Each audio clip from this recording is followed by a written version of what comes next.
Welcome to the Service Journal, the podcast that brings you inspiring story and insight from those who have served in the military and have continued their service in various ways in civilian life. Today, we're honored to have Nick Gonzalez, a retired Chief Warrant Officer 2 from the U.S. Military Special Operations Unit. Nick has not only served our country with distinction, but has also made significant strides in the corporate world as a director in logistics and the CEO of a holding company. Stay tuned as we delve in his incredible journey from the battlefield to the boardroom. Before we begin, please note that the views and opinions expressed in this podcast are those of the guests and do not necessarily reflect the official policy or position of any government agency, organization, or company. Without further ado, I want to present Nick Gonzalez. Hey, Nick, how's it going? Good, man. First of all, thank you, brother, for having me on the podcast. It's amazing that you have something to reach out to the community and kind of inform them of those within the journey of the military career than afterwards, right? Because I think that's the hardest thing is the transition part. But thank you for having me. Yeah, so basically that's what we're gonna speak in this podcast. We're gonna speak about who's Nick Gonzalez, and then what's your background, what's inspiring you to join the armed forces, and what was your story. So, guide us for your story. Let's back in time. Who's Nick Gonzalez?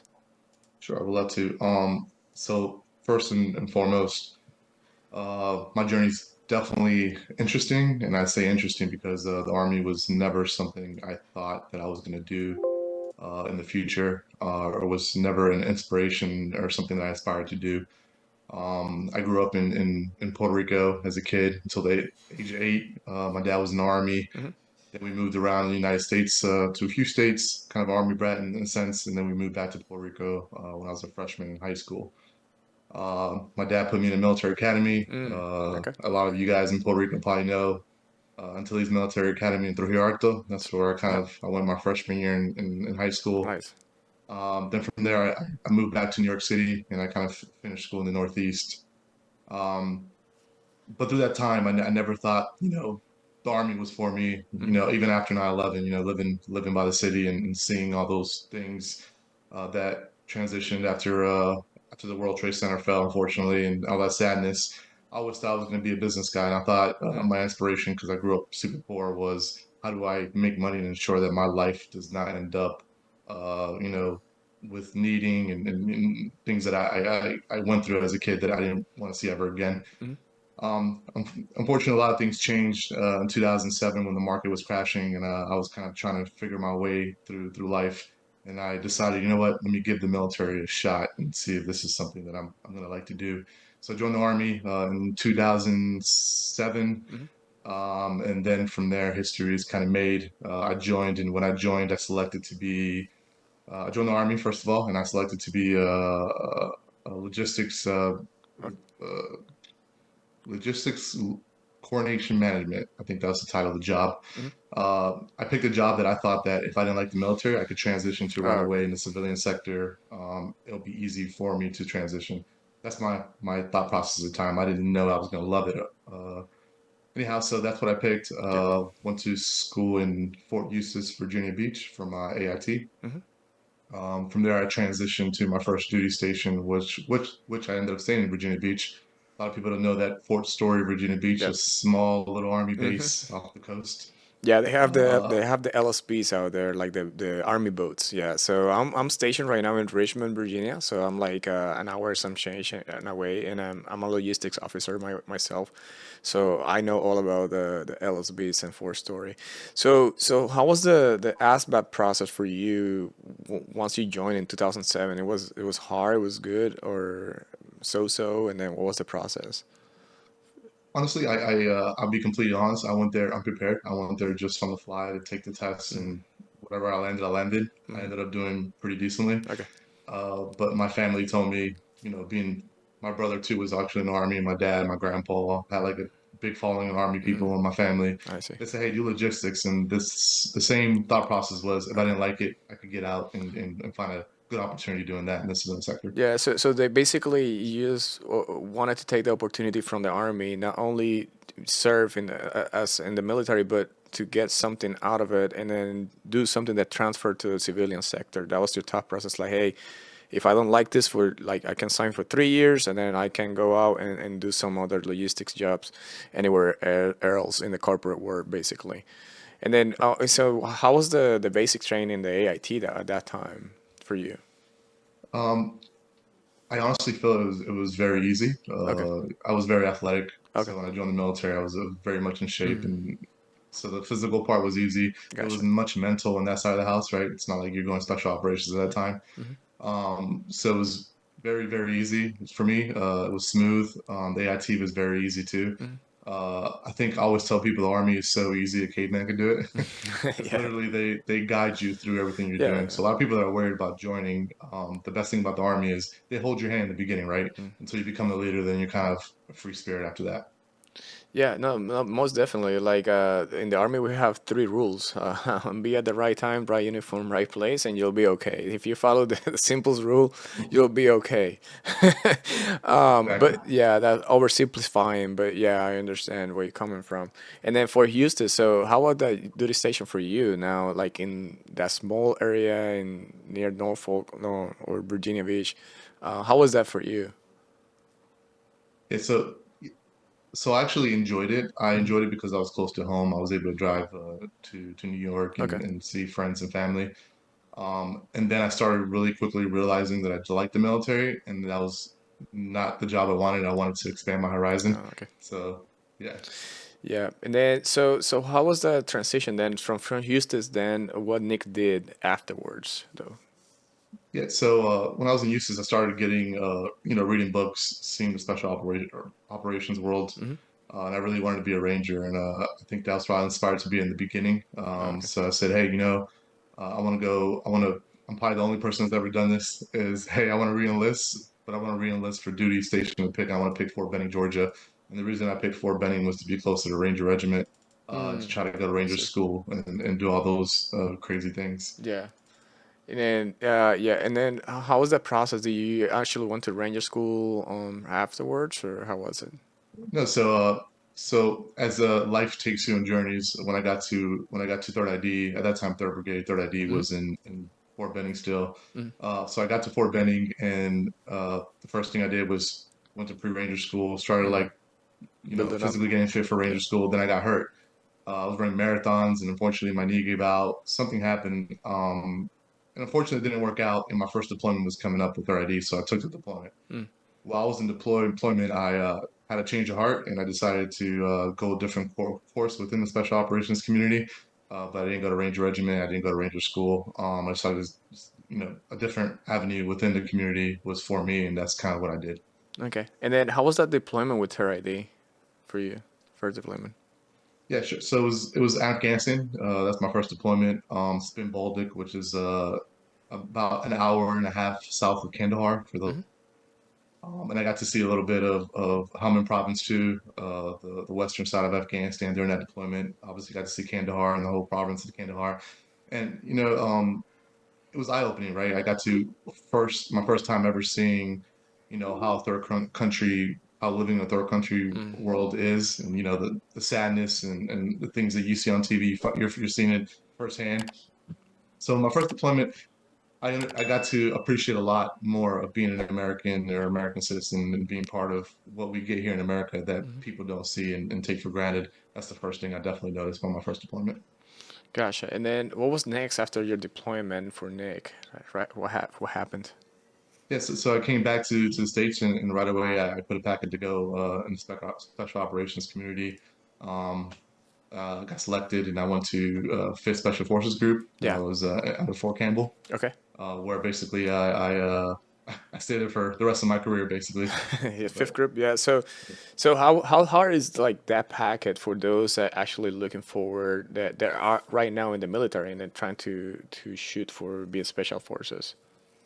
yeah, so I think at that time it was harder, Hmm. in my opinion. I think nowadays that community has gotten easier to get into just because the need of people Hmm. and the short, everyone's so shorthanded across the board, Try. not just the conventional side of the house, but if you imagine the conventional side of the house being so low manning, you can imagine special operations communities even more low manning. So that's now, from what I understand, it's a lot easier to get into. So I always tell people, don't. It's no if you already don't try. You never know if you don't try, right? So always try, no matter what it takes. So Yeah, and then once you get selected for the packet, so what's next? You just go to the selection process. yeah, so at that time, yeah, correct. So the selection process at the time was a little different, right? Your branch has a lot to do with it. Timing has a lot to do with it. What you do next. Hmm. Then you get selected for what you're going to do. Then you go there and you have like a pre-course there. At that time in fifth group, they had I can't remember the name of it. It's not like Green Platoon, like what they do for 160th, the aviator special side of the house. But it was basically you did a 32-mile ruck, and every 2 miles you did an event. So the first event I think I remember was NBC chamber. Now you're all itchy, you're uncomfortable. The whole time you're doing land nav. Hmm. The next step is finding other points in land nav. The next step is range. The next 2 miles is a PT test. So Wow. you're like 6 mile 16 and you're doing a Hmm. PT test in your full uniform. It was insane. Hmm. I would just tell you, like a lot of us, I think 80% of us came out hurt. Hmm. No, of So course. it was not the funniest experience in the world, so to speak, but it was worth it. Yeah, so that's basically they do that to test out all your abilities and weed out like the people that actually wants this because like I actually worked side by side with special operations. I commanded in first seventh group as a FSC commander myself, and I work with fifth group in Iraq and Syria as well. So I know it's a community that right now I'm almost 40 and I'm not trying to get to it, but so if you're like want to go and give a shot, most definitely, like, it's a great community. I work for them with them side by side as a logistics, and I think I might go back as soon as a logistics. But yeah, I've seen those events in seven group. They do the same. Now, so what was your job? So once you get selected as a Green Beret, once you earn your Green Beret, what's your job assignment from logistics? So I actually stayed in the logistics side of the house. Okay. I was actually in HAC when I first got to fifth group. Okay. So I stayed in that side of the house. They were low manned when it came to the logistics side. So I kind of stayed in that field throughout my tenure in fifth group. And I think my outside the box thinking and the way I did things kind of helped me Okay. stay in that type of the field, or that side of the field. So that's kind of my career was basically in fifth group Okay. as As as logistics. Okay, I got you. logistics, See, correct? yeah, yeah. So you stayed as a logistics specialist in fifth group for the rest of your career, and then you deploy with them, etc., providing logistics. So can you speak one of the deployments with fifth group? Anything that you can speak? I think I have pictures in the time at that time.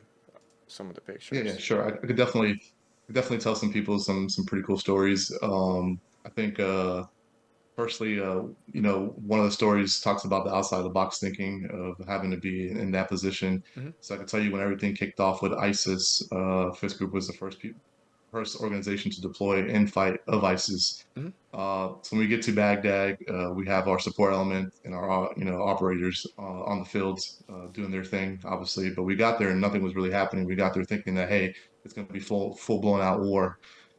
So we get there, and unfortunately, nothing was happening in Iraq. Unfortunately, the government said they didn't want things to be like the Wild Wild West from OIF-1 and situations they went through. They want to have more control of what the U.S. was doing within their country. So that's the first set of challenges that the U.S. had, was we weren't prepared for that, right? There's no doctrine or anything in a book that tells you, hey, as doing this job, this is what you got to do to get this, whatever you're doing Hmm. to the mission accomplished, or get to yes, right? In special operations, as you know, being a seventh group is how we get to yes. Hmm. So at that Yeah. time, yeah, so at that time there was no rules, nobody knew what to do. The State Department was confused. Fifth group had, a challenge of how do we figure things out. So one of the biggest challenges we had was at one point Iraq closed airspace for the Americans. So no American aircraft, no matter what it was, even AFSOC assets that we have for special operations side of the Air Force, Hmm. they couldn't even fly into Iraq. So our guys were in Iraq, so how do we get those guys ammo? How do we get those guys food? How do we get those guys water? Mm-hmm. Everyone's confused. Even the tier one assets that we were with or units, nobody knew what to do. Everyone was like, what do we do? I was a young E6 at that time. Right away, I started noticing there was aircraft taking off. So how do we partner with those aircraft that are taking off?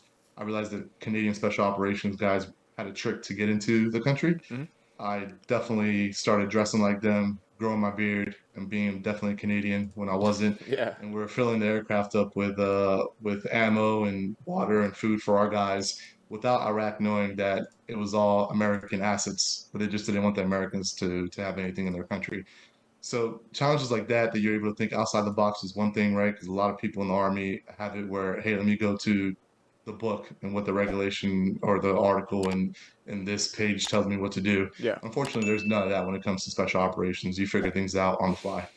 Yeah, so there's something called the logistic community, the non-standard logistics. So we have to learn the non-standard logistics side of the house when we actually support the special operations, and we have to take some classes and understand the system because like regulations are meant to be followed right to the T to T because it's black and white, but sometimes in the special operation community you have to play a little bit of gray areas and why not to make it that yes that you were saying to how are we going to make this to yes, and that's you have to figure out as a logistician and a support role. So what about this picture here? Yeah, so this was actually taken on the border of Iraq and Kuwait. Hmm. This was actually the same timing I was telling you about. This was when the fight ISIS first started, and we are basically hunkered down, so to speak, waiting for Obama to give us the okay to start doing kinetic action against ISIS. At that time, our operators were working with Australian special operators, Canadian special operation forces. Most of those guys were already doing kinetic strikes. Americans were not. So we're kind of just, you know, I guess hungry and ready to go fight for our Hmm. country. And that's the kind of this picture where the rain kind of waiting for the go. So. Yeah, and then I think I have another picture here with some kids. Let me show you here. This one. Yeah, so this was actually to the left of this picture. You can't see it, but it's what we call the LCF. It was a concrete French factory next to Kobani, Syria. Hmm. And this was actually the first base special operation units kind of went to. Delta guys kind of took over that base in the beginning to fight ISIS off. And then maybe 10 clicks from this picture is what we call the Kobani landing strip, which is one of the first times in combat in a long time that we use dirt landing fields to land aircrafts in to get equipment in and out and get guys in and out. So here in this picture, right outside of that base, we would go shoot with the guys, and the Syrian local kids will love to come watch us, and we will allow them obviously because it's all about winning hearts and minds Hmm. and getting those kids to like what we were doing and understand that we weren't there to be bad guys. So we'll take pictures with them, give Hmm. them candy, let them pick up our brass because obviously brass to them was worth a lot of money, Yeah. when to us it wasn't. So little things like that just to kind of build that relationship and friendship to know Yeah. that we're good guys. Yeah, hearts and minds. That's how we we fight in wars. And then I have one more picture here to show. I think with the camel in the back. Yeah, this one was taken in the border of Iraq too. Um, we were making jokes as we drove. If anyone's ever been to Kuwait, there's roads that kind of go into Iraq, and you're literally in the desert. There's nothing to the left or right of you, but you do see camels. And our joke was, can anyone actually go talk to these camels or touch them or take a picture? Some of the guys were able to. Me, every time I try to take a picture with a camel, they'll run away from me. Apparently, they don't like me. But anyway, so this is as close as I got. To But the this is camel. kind of like a good depiction of how we were operating, Hmm. with beards and kind of mixing in the population and just being incognito, so to speak. So Yeah, no, no, most definitely. And then okay, so then you deploy multiple times with Fifth Group, and then how was your career? Then you said you stayed long time with Fifth Group.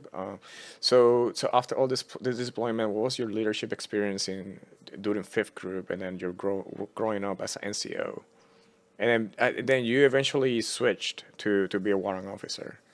Yeah. correct, correct. Hmm. So I think first of all, in the special operations community, as you know, being 7 Group 2 and anyone in the community, thinking outside the box as a leader and as a person, it's key, right? Hmm. Like you said, there's no standard of how are you going to operate when you're out in the operation side of the house. Of course, there's standards, garrison, but that's completely different. Hmm. And they we want or they want you to think outside the box. So being a leader, that was one thing I had to learn real quickly, right? And I say this story, and I like to share this story with people. When I first got to fifth group, I deployed right away, 3 months after I got there to Bahrain. First of all, I did not have a clue where Bahrain was. I had to look at it in a map. I Hmm. didn't want to ask nobody because I wouldn't be embarrassed. I looked at it in a map and I noticed it was an island off the coast of Saudi Arabia. Hmm. And I got deployed there, literally, like I said, 3 months after I got to fifth group. We get there, and I'm still in my mindset. I'm still used to operating as conventional army, so I'm still talking to people like, "Yes, Master Sergeant." I parade rest. Attention when I'm talking to officers. People are Yeah. looking at me like I'm crazy, Hmm. even though they give you that introduction when you get to the special operations community of, "Hey, we don't do this." You're still locked in, especially coming from third ID and that mentality. And I was overwhelmed because there was so much going on at the same time. And they're like, "Hey, Nick, you're the air." They called me the air god, but they were like, "Hey, you're in charge of our air assets. So Nick, you could do all our assets, no matter if it's kinetic or if it's training or if it's logistical. You're in charge of all of it. Learn it quick." And Hmm. I was kind of, what would I do? So one of the master sergeants, his name was James. I leave it at James. Me being overwhelmed, he sat me down and he said, "I'm gonna tell you a story." And this story kind of it was resentful for the rest of my life and Hmm. still is. I still use it as a teaching tactic. He said, "First things first." And I just looked at him, first things first. And he said, "I'm gonna tell you a story.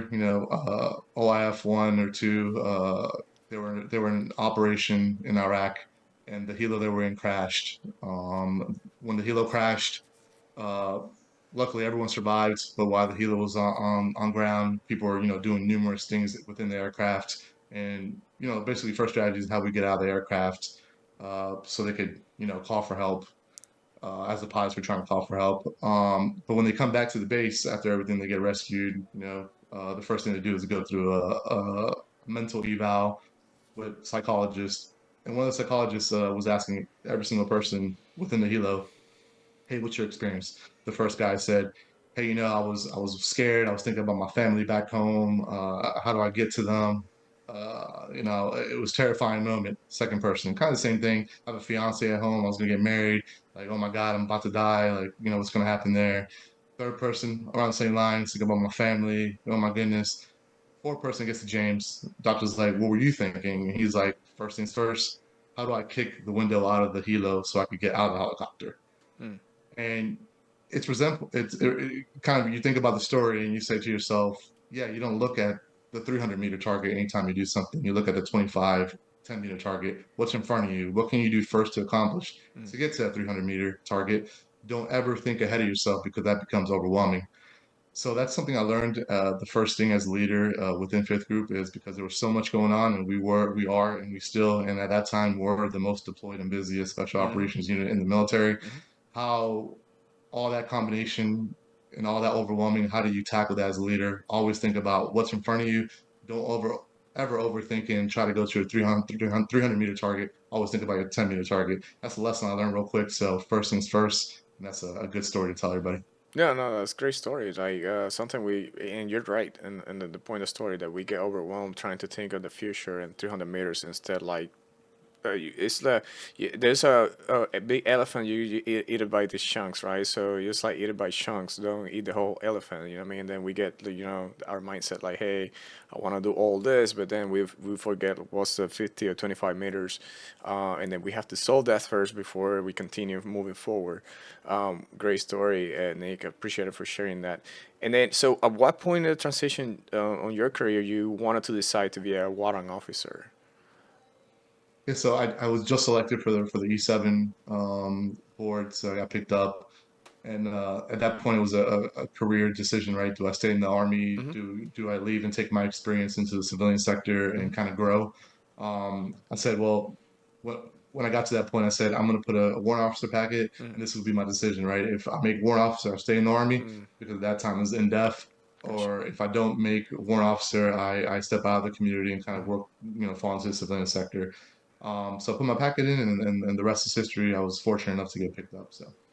Nice. And then you stay within the logistics as a warrant officer? Correct. I was a A82 Alpha, which is, remind me. mobility warrant. Okay, the mobility warrant officer. Okay, Yeah, nice, nice. And then you actually promoted, and then stayed as a warrant officer with Fifth Group as well. correct. So the funny thing is transitioning over to become an officer or warrant officer. Uh, the first thing Fifth Group told me was, "We're not letting you go," and Mm, I took okay. that as something. First of all, I was overwhelmed with enjoyment because I definitely love the community. It became, Fifth Group Mm-hmm. became a family to me, but also telling me like, "Hey, you're doing the right thing, Mm-hmm. and this is meant to be. So let's go do this and come back and keep doing what you're doing." So it felt good. So Fifth Group basically did everything in their power to get me back, which obviously they did. So.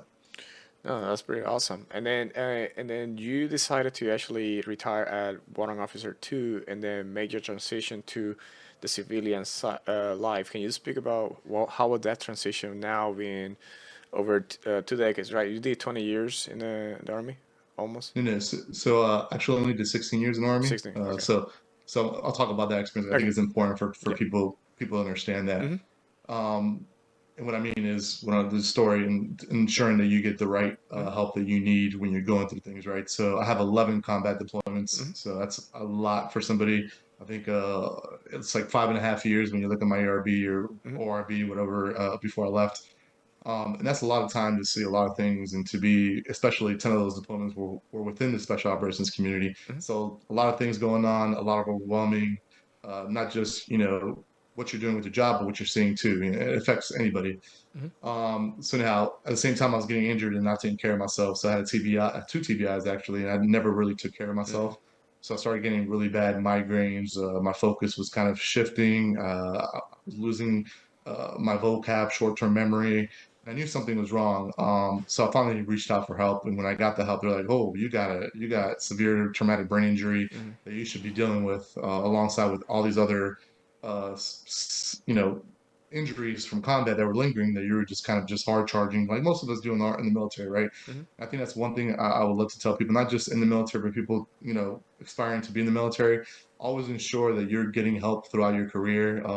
If it's the smallest injury, it's a twisted ankle to the biggest injury, it could be a TBI like I had.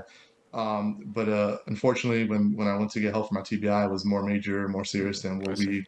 we thought, and that was kind of Okay. medically retired me from the military after 16 years of service. Gotcha, gotcha. Yeah, so that's one thing we need to give advice to our service members. Like, don't wait until the end to actually find your help for anything that you're passing through, like TBIs or knees or back or whatever the case may be. Because sometimes we have the stigmas on the army that if we go seeing for my knee and then I put on profile, then they're gonna put me to the side. That's not totally true. Like, I know back in the day maybe, but nowadays you need to seek for yourself. And I speak of my own experience. I'm an airborne soldier, and then I have a broken ankle. I have a back injury. I have knees issues, and when it hurts, it hurts. And then don't wait until the at the end, because that's what happened with Nick, right? I'm speaking by experience. Like, hey, I waited so long that now I have to be medically retired because like it's more like more than I would expected. I think so.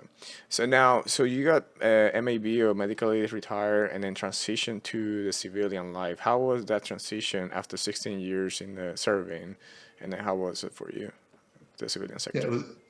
Yeah, definitely. First of all, like anybody else transitioning out of the military, it's probably the most nerve-wracking thing you ever Mm-hmm. do, and probably the most high stress, even more stressful to me than being in combat. And the reason why is because there's the unknown, right? Mm-hmm. Oh my God, I did all Yeah. this for my career. I did all this for my country. I'm higher ranking now. I was making great money. Mm-hmm. Uh, well, where I go from here. So obviously, it was definitely nerve-wracking. I was definitely fortunate enough to land an internship going through military programs through a company called Resupply. It's basically a software company. Imagine Uber meets charitable giving Mm-hmm. out of Boston. So I did, believing in myself, I did that hey, I'm gonna go do this internship and see where it goes from here. The funny thing is, during my internship, it was going great. Then I realized really quick because time goes so fast. I was 10 months in my internship, and I was like, "Well, I've been here for 10 months. Mm. Like, are they going to hire me or they're not going to hire me? You don't know what's going on. Yeah. You're kind of confused." Right away, I reached out to the leadership team, and I was like, "Hey, I've been here for 10 months. I'm not sure what the decision was." It was so funny that I was overpowering myself with doing so much for the company. The company actually thought I was already hired. Mm. So lessons learned here, right? As a military person transitioning, we all work so hard, especially those coming out of different organizations in the soft community. That you got to understand when you're on overdrive, make sure that they know that you're not part of the team yet. You got to be part of there. But they thought that because that's how hard I was working. So pretty comedic, but yeah. Yeah, that's pretty awesome. And then, what motivated you to get involved in logistics for charity organizations? Yeah, so that's kind of in the same realm of me landing there. And I always tell people the coolest thing about the transition and the position I landed is that not only did I serve my country in the defense uh, capacity, but now Mhm. I'm serving my country in the giving back Mm. capacity as charitable giving, right? So, those in need and those with sheltered, need shelter, need food on the table that don't get it, especially me growing up the way I did too, right? Very, very poor. So that was very refreshing for me, and I enjoy it. I still to this day, that's what I do. Actually got promoted recently, so now I'm senior director of operations for all resupply, and that's kind of what I'm doing right now. It's so humbling to be able to give back and helping to give back to those in need. That's something I strive for. And just I think last week, my company voted me to be part of the Goodwill board. So now I'll be sitting next to the mayor of Atlanta, for example, to talk about ideas to help give to those in need. So that's pretty you know it's humbling, number one, but number two, it feels so good coming from my background and everything I've been through in my life. So Nice. And then you are the CEO of a hauling company in Boston still, right?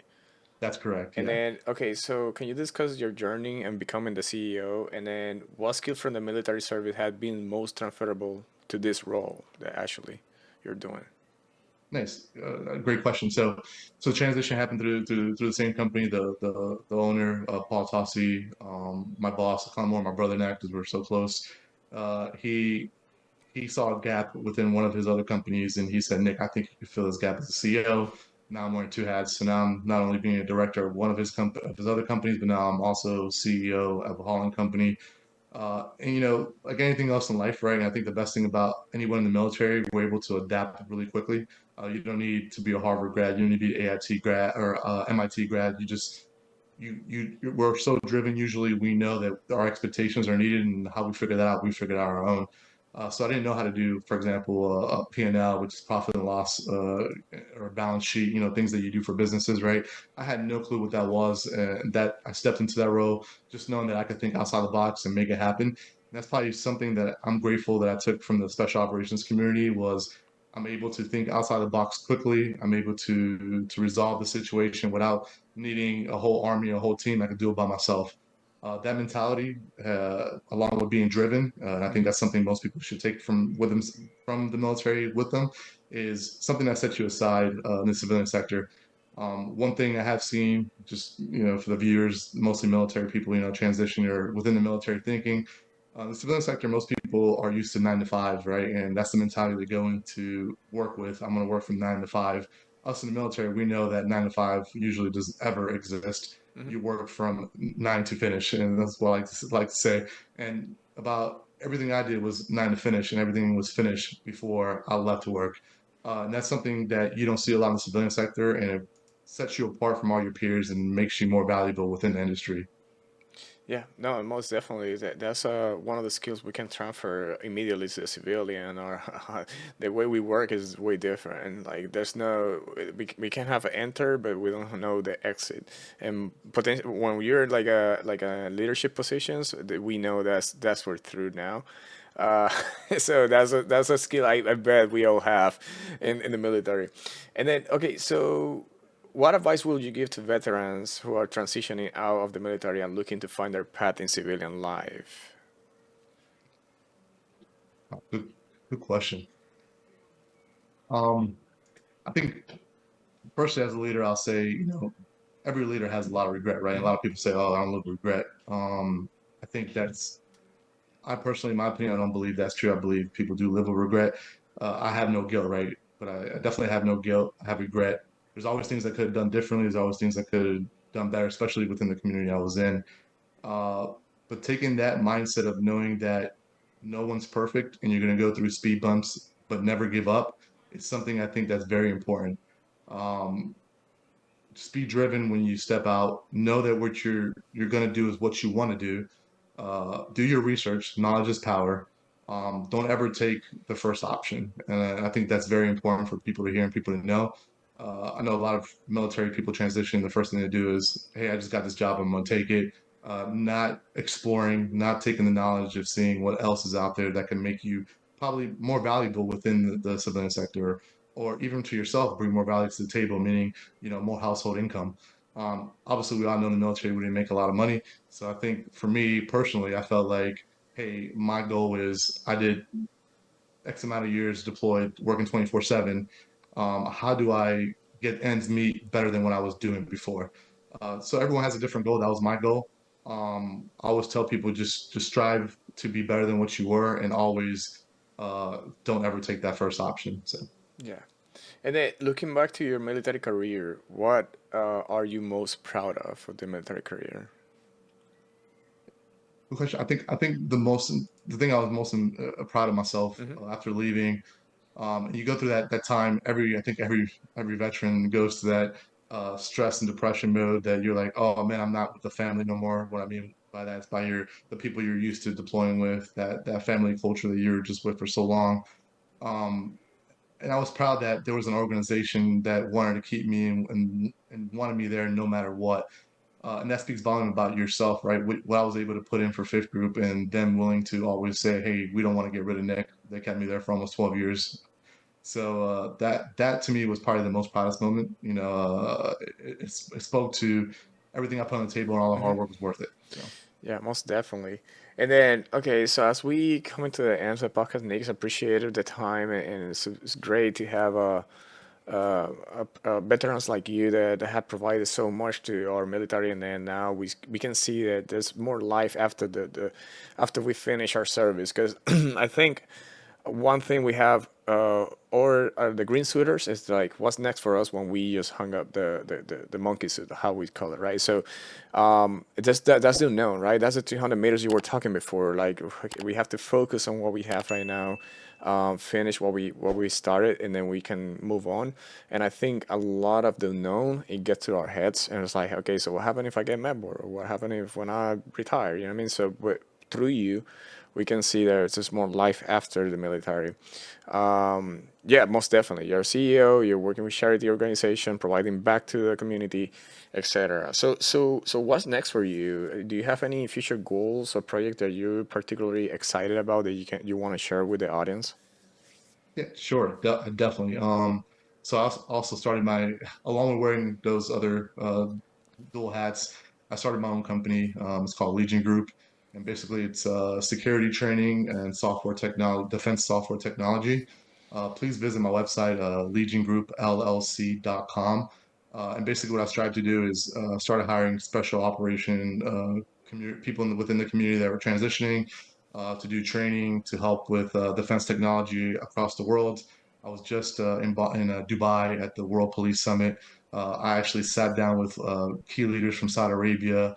I've I've been in the room with people that I never thought in a million years I'd be in with, and I'm just like I'm Nick Gonzalez, from Puerto Rico. Pinch me, those type of moments. And I'm having those now. So that's mindset. Mindset's to have an accomplished company, but at the same time, I'm helping those transitioning and hiring them to my company. So I just hope my company is going to blow up and hopefully be something in the future. So look out for that. Yeah, pretty excited. I think that's what Joel approached to me, and then I think he's working with you in that project. Not, I believe, Joel Vasquez. So shout out to Joel that he set this up. Now, do you want to share like any social media for the Legion or just the website again? So I'm gonna put all the description in the description below, the links, so you can actually go out for the audience, so you can actually share again with the audience. Sure. Yeah, definitely. Yeah. Legion Group llc.com, and I'll give the rest to Manuel to put on the bottom. Yeah. I have a Facebook, I have LinkedIn, and I have Instagram Yeah, for the we're gonna company. put all the descriptions here on the YouTube channel below, so you can actually go and find more of Nick Gonzalez and the project, and if you want to contribute, you can actually get with Nick, etc. Nick, appreciate it for being here. It was a pleasure to have you in the Service Journal, and again, I was pretty excited to do this again because I'm coming from the community as well, and having a logistician as well, and seeing your progress and now to a civilian is inspiring, and that's a lot of us looking forward to actually either retire and then move forward in the life. So any closing remarks before we actually close up the podcast?